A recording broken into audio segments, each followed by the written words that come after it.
anak-anak murid cikgu, hari ini cikgu akan membincangkan buku teks Bahasa Melayu tahun 4, unit 21 Rekaan Inovatif. Jelaskan dan banding bezakan. Inovasi topi. Topi serbaguna, topi biasa. topi serbaguna 的意思是多用途的帽子。它们共同点有 selesa dipakai, ringan, melindungi kepala daripada panas.Topi serbaguna 呢，它有 produk inovasi diperbuat daripada bahan kalis air.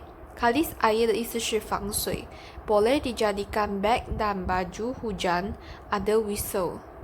Topi biasa 呢，它是 buatan kilang, diperbuat daripada kain, tidak boleh dijadikan beg dan baju hujan, tiada whistle.Apakah persamaan dan perbezaan antara topi biasa dengan topi serbaguna Geoffrey？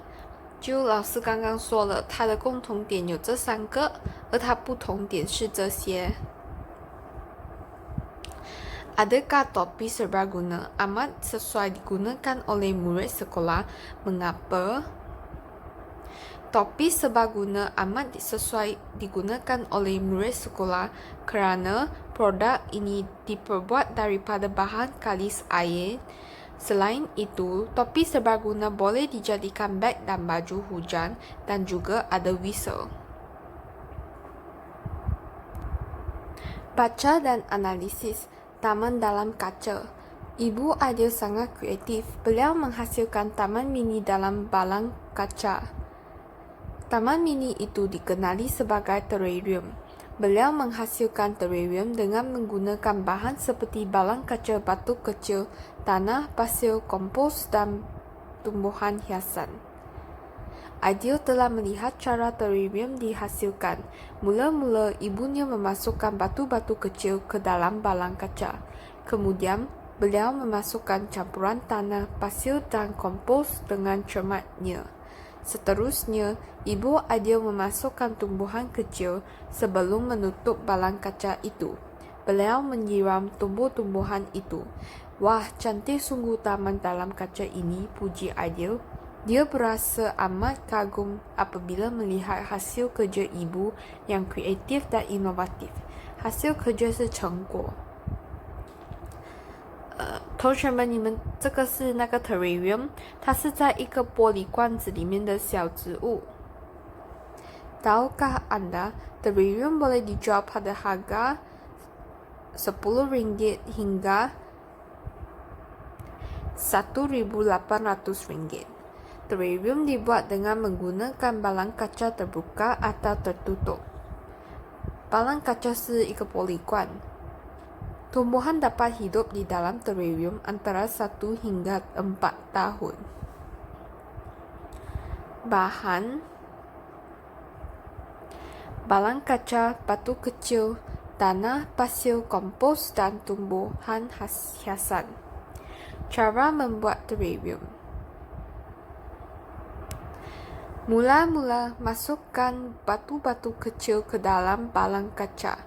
Kemudian, masukkan campuran tanah, pasir dan kompos dengan cermatnya. Seterusnya, memasukkan tumbuhan kecil. Sebelum menutup balang kaca, menyiram tumbuh-tumbuhan itu. Tulis ayat yang diimlakkan. Sistem penghalau nyamuk. Biasanya kita menggunakan ubat nyamuk untuk menghalau nyamuk. Ubat nyamuk yang kita gunakan mengeluarkan asap atau bau. Kini, sudah ada inovasi yang menghalau serangga ini. Serangga sehaicong. Kita boleh menghasil alat penghalau nyamuk sendiri. Alat ini dihasilkan dengan menggunakan alat seperti kuali terpakai, pembesar suara, wayar halus, pembaris kayu, pelekat motor, mainan bersaiz kecil dan bateri. Alat penghalau nyamuk ini tidak mengeluarkan asap atau bau. Alat ini menggunakan gelombang untuk menghalau nyamuk.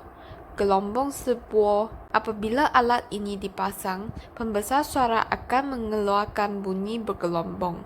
Cara ini dapat menghalau nyamuk di kawasan sekitarnya. 好，同学们，这篇文章呢，在告诉我们说，我们可以制造我们可以自己在家制造一个驱蚊器。Wayar halus disambungkan pada pembesar suara. Disambungkan 的意思是连接。Pembesar suara, motor mainan bersaiz kecil. Seni bahasa, Cakra Video Digital Hiasan. Namaku Cakra Video Digital atau DVD. Aku dilahirkan di sebuah kilang di Johor Bahru. Beginilah riwayat hidupku. Riwayat hidupku 的意思是我的一生。Kira-kira 5 tahun yang lalu, seorang pemuda bernama Fazli telah membeli aku. Fazli membeli aku kerana mahu menonton filem yang menarik. Fazli amat gembira kerana aku menayangkan gambar yang jelas dan cantik. Menayangkan 的意思是播放。Pada suatu hari, nasib malang menimpa aku. Badanku cala bala. Nasib malang是倒霉，cala bala 是有很多那种刮花。Aku sangat sedih. Aku dan kawan-kawanku disimpan di dalam sebuah kotak. Namun begitu, Fazli tidak membuang aku. Dia mengubah aku menjadi hiasan rumah. Ayat penyata. Perabot batang baik. Ayat penyata 的意思是陈述句。Geoffrey telah berkunjung ke rumah sepupunya di Santubong. Rumah sepupunya 的意思是他的亲戚。Sarawak perabot di rumah sepupu Geoffrey sangat unik kerana diperbuat daripada batang paip. Kerusi yang diperbuat daripada batang paip itu sangat cantik. Selain itu, terdapat meja yang diperbuat daripada batang paip di ruang tamu sepupunya. Rak kasut yang diperbuat daripada batang paip itu juga sangat kukuh. Terdapat lampu meja yang diperbuat daripada batang paip terdapat di dalam bilik bacaannya. Oleh itu, Geoffrey mendapat idea. Dia mahu membuat perabot seperti itu di rumahnya. Perabot 的意思是家具。Pemulihan, baca cerita dengan sebutan dan intonasi yang sesuai. Kemudian, nilai bacaan rakan kamu. Dinesh ternampak seekor haiwan yang cantik. Haiwan itu hinggap pada sekuntum bunga. Hinggap 的意思是栖息。Cantiknya rama-rama itu, kata Dinesh. Itu bukan rama-rama, tetapi kupu-kupu, kata Cikgu Gobin. Apakah perbezaan antara kupu-kupu dengan rama-rama, Cikgu? Tanya Dinesh. Baginya, kedua-dua haiwan itu sama. Menurut Cikgu Gobin, kupu-kupu aktif pada waktu siang, rama-rama pula aktif pada waktu malam. Oleh sebab itu, warna sayap kupu-kupu cerah. Sayap 的意思是翅膀。Manakala rama-rama kusam. Kusam 的意思是暗淡。Selain itu, sesungut kupu-kupu mempunyai bentuk belantan di hujung. Sesungut 是它们的这个触角。这里是 sesungut。Manakala pada rama-rama tiada bentuk belantan di hujungnya. Semasa berehat, rama-rama akan mendepangkan sayapnya.